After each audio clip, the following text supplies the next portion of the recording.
Nawi sa habulan at barilan ng drug raid sa isang motel. Ang drug pusher umano na target ng mga pulis, arestado. Nakatutok si Cesar Apolinario, exclusive. Basag ang windshield at flat ang mga gulong ng kotseng ito sa Commonwealth Avenue, Quezon City pasado alas 2 ng madaling araw.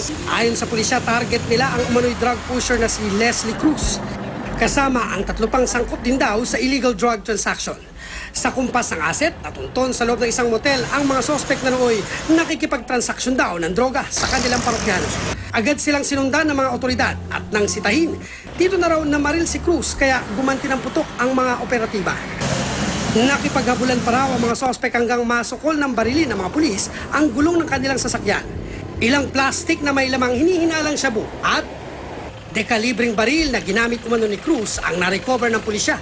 Tumanggi pa noong una ang sospek pero kalaunay umamin din sa iligal na gawain. Saan mo kinuha yan?